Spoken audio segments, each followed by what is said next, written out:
فقال النبي رسول الله صلى الله عليه وسلم أفتنا في بيت المقدس قال رسول الله صلى الله عليه وسلم يا أرض المحشر أو كما قال عليه الصلاة والسلام فله العلا بكماله كشف الهدى بجماله حسنت جميع خصاله صلوا عليه وآله سبحانك لا علم لنا إلا ما علمتنا إنك أنت العليم الحكيم سبحان الله والحمد لله ولا إله إلا الله والله أكبر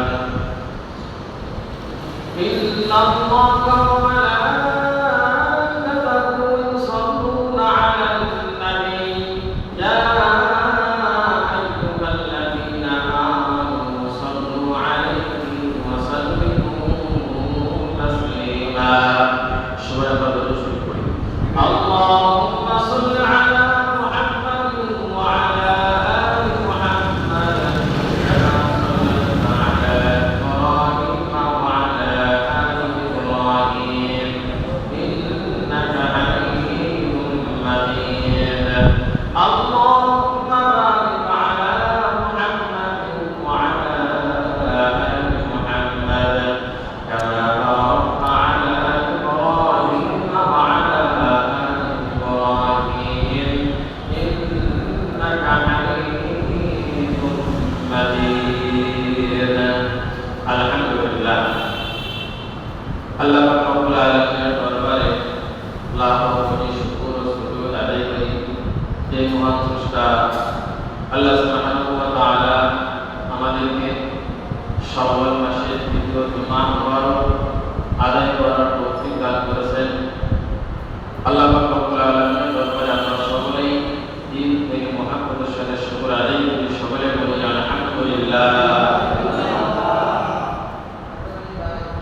আজকে আমার এই জুমায় আলোচ্য বিষয় হলো পৃথিবীর মুসলমান বা বিশ্বের মুসলিম জাতির নিকটে বাইতুল মুকাদ্দাস এত গুরুত্বপূর্ণ কেন আল আকসা মসজিদ এত গুরুত্বপূর্ণ কেন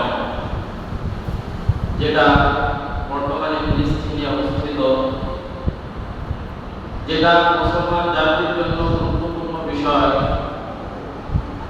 পুরো মুসলমানের কিবলা মুসলমান জাতির মুসলিম বিল্লাহের কিবলা বাইতুল মুকাদ্দাস এটা যখন মুসলমান জাতির জন্য গুরুত্বপূর্ণ তেমনি ভাবে ইহুদি খ্রিস্টান আয়না তাদের নিকটও এটা গুরুত্বপূর্ণ যার কারণে এটাকে দখল করার জন্য তারা মরিয়া হয়ে গেছে বর্তমান প্রেক্ষাপট নিয়ে এই জুমায় ইনশাআল্লাহ আলোচনা করবো আমার তৌফিকুল মালিক আজিজ আল্লাহ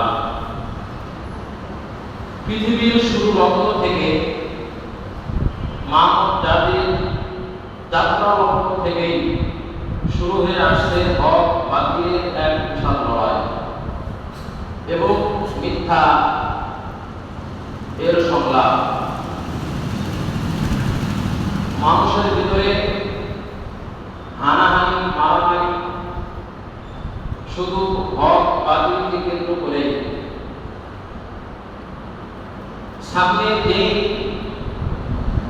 হক বাতিলের মহাবড় চ্যালেঞ্জ আসতেছে সেটা হলো মুসলমান আর ইহুদিদের মধ্যে লড়াইয়ের বিজয় সেটা হলো বাইতুল মুকাদ্দাস এই বিজয় সবচেয়ে বড় বিজয় যেটা হলো কিয়ামতের সবচেয়ে বড় আলামত কিয়ামত পর্যন্ত মুসলমানদের থেকে এই বাইতুল মুকাদ্দাস ইহুদি নাসারা খ্রিস্টান তারা দখল করতে পারবে না কেন পারবে না 1400 বছর আগে রাসূলুল্লাহ সাল্লাল্লাহু আলাইহি ওয়াসাল্লাম দখল করতে যে পারবে না এটা সম্পর্কে হাদিস বলে গেছে আল্লাহ রাসূল সাল্লাল্লাহু আলাইহি ওয়াসাল্লাম তিনি বলেছেন লা তাযাল তা'iফাতুন মিন উম্মতি আলাল্লাযীনা সাহিরিনা আলাল হাক্কি বিআবুদিহিম কাহিরিন যে আমার উম্মতের মধ্য থেকে এক দল সর্বদাই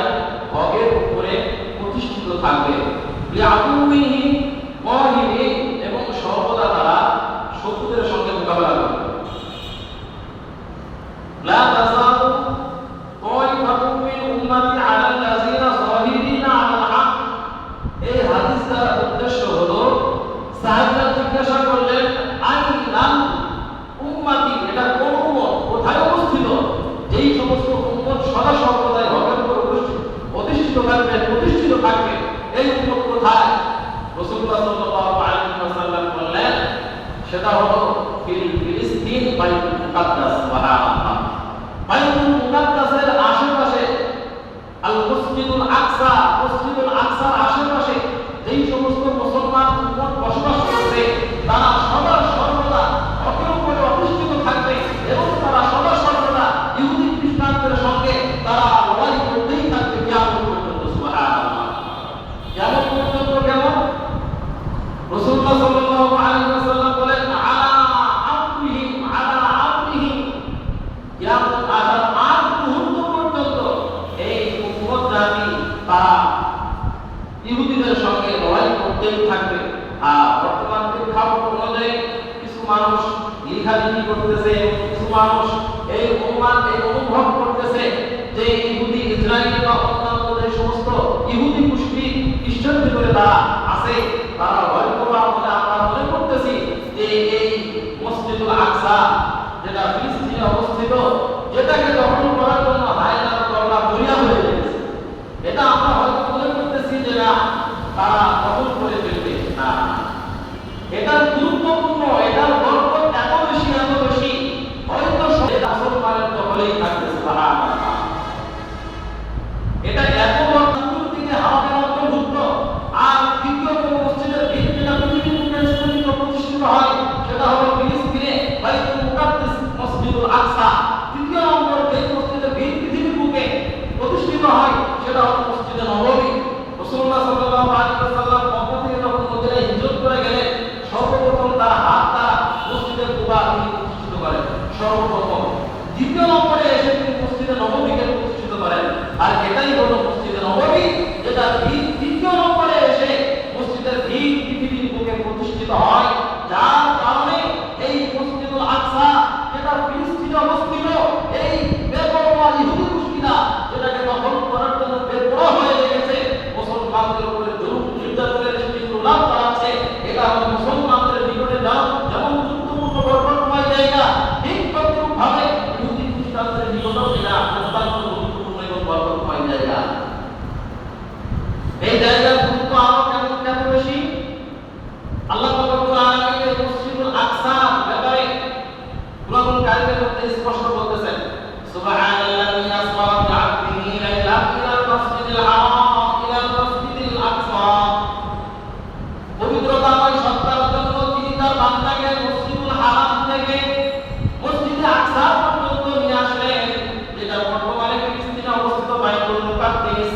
আল্লাহ পাক রব্বুল আলামিন যদি চাইতেন তাহলে মেরাজের রাতে তিনি বাইতুল্লাহ থেকে আল্লাহ পাকের সিদরাতুল মুনতাহা নিয়ে যেতে পারতেন, কথা ঠিক কিনা? কিন্তু